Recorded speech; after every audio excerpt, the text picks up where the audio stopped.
बाबा की नगरी में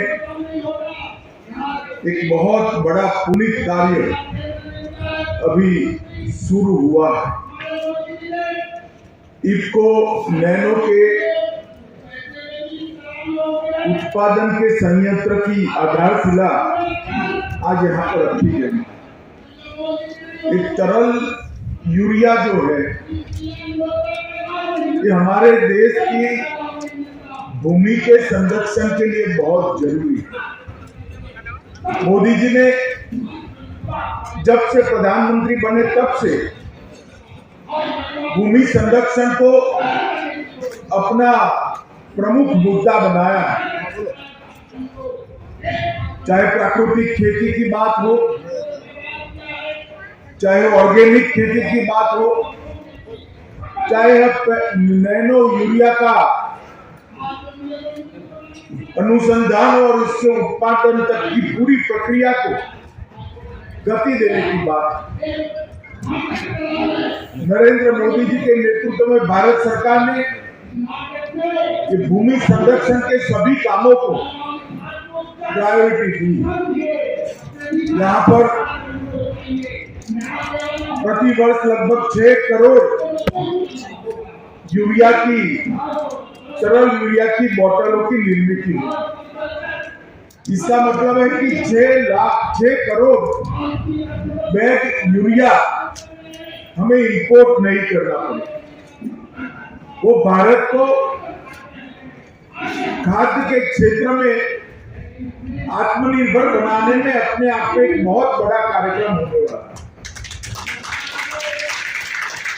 मुझे आनंद है कि पहले कारखाने का जब लोकार्पण हुआ सम्माननीय प्रधानमंत्री जी के हाथ से, तब भी मैं वहां अतिथि विशेष कर उपस्थित था। ये श्री भूमि में शुरुआत हो रही है, उसमें भी मैं उपस्थित हूं।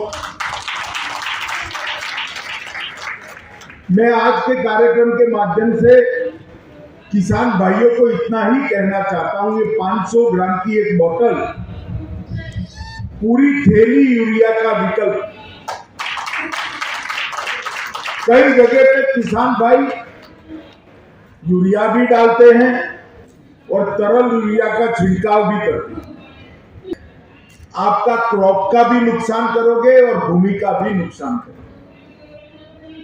जब तक वो गोडाउन में जाती है, गरीब को देना होता है, तब गोडाउन से वापिस गांव तक जाती है। आने में और जाने में जो खर्चा होता है वो गरीब को जितना फायदा सरकार देती है, इसका 50% ट्रांसपोर्टेशन में जाता है। कि भंडारण को तहसील क्षेत्र से ऊपर नहीं करेंगे और सहकारिता के माध्यम से ही हर तहसील में 2000 टन से 5000 टन के भंडारण की क्षमता वाले आधुनिक से आधुनिक गोदाम बनाएंगे।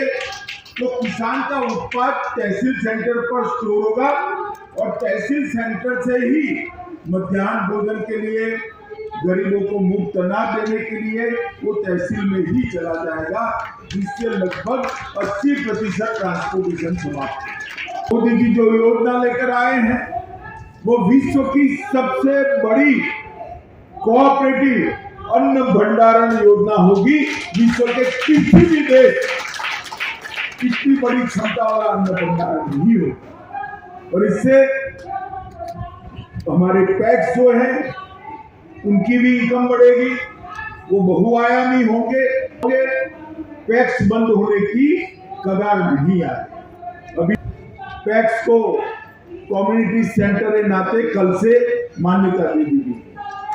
भारत सरकार और राज्य सरकार की 300 सेवाएं पैक्स पर से उपलब्ध है।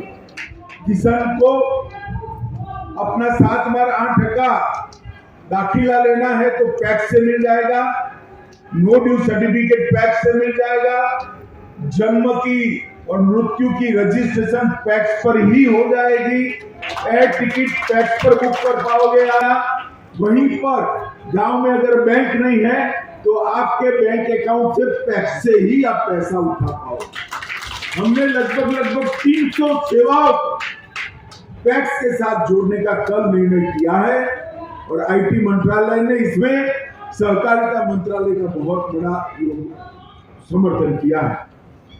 नहीं चाहता, परंतु जिस तरह का इफ्को का किसानों की सेवा का इतिहास है, ये तरल यूरिया जो बनाया है, न केवल भारत, विश्व के किसानों की सेवा करेगा। आज भी लगभग 5 देशों में वो एक्सपोर्ट हो रहा है। आज भी हमारे एशियाई देशों के किसानों की सेवा कर रहा है और आने वाले दिनों में मुझे भरोसा है समग्र विश्व के किसानों की सेवा करने की क्षमता इसको में है। एक जमाना था जब हम यूरिया को इंपोर्ट करते, कई सारे कारखाने यूरिया के, घन यूरिया के भी मोदी जी ने पुनर्जीवित करे और तरल यूरिया, मानो यही एक छोटा सा 30 एकड़ में बना हुआ कारखाना 6 करोड़ बेड का निर्माण करेगा। 6 करोड़ बेड के विकल्प का एक छोटी सी बॉटल में। किसान भाइयों को भी मैं कहना चाहता हूँ, 10 थैली यूरिया लेकर जाना था तो बैलगाड़ी लेकर जाना पड़ता था ना भाई, ट्रैक्टर भी चाहिए था ना। अब एक थैली लेकर जाइएगा, 10 बोतल रखकर खभे पे डालकर घर पे चले जाइएगा, कोई तकलीफ नहीं। आपकी भूमि भी संरक्षित रहेगी और आपका उत्पादन भी बढ़ेगा। मैं आज उसको के अध्यक्ष श्रीमान दिलीप सांघानी जी, प्रबंध निदेशक, दोनों को मैं बहुत बहुत मन से साधुवाद देना चाहता हूँ। अवस्थी जी ने प्रोजेक्ट के पीछे बहुत मेहनत की है, मैं जानता हूँ। लगभग 3-4 साल से मैं इनके संपर्क में हूँ, पार्टी का राष्ट्रीय अध्यक्ष था तब से संपर्क में। बहुत मेहनत के बाद इसको अंजाम तक पहुँचा है और मेरे लिए विशेष आनंद का विषय है कि इसका सबसे पहला कारखाना मेरे मत क्षेत्र में कलोल में लगा। तो वैसे भी मैं इफ्को के साथ जुड़ा हुआ हूँ और आज इफ्को वालों ने यहाँ मुझे बुलाया कि बाबा देवधर की श्री भूमि में मुझे यहाँ पर ये पावन कार्य में आप लोगों ने सम्मिलित किया, इसलिए मैं आप सबका बहुत बहुत धन्यवाद करना चाहूँगा और बहुत बहुत शुभकामनाएं समग्र पूर्वी भारत के किसानों को भी देना चाहता हूँ, क्योंकि ये कारखाना न केवल झारखंड, बिहार, उड़ीसा और बंगाल के किसानों को अपनी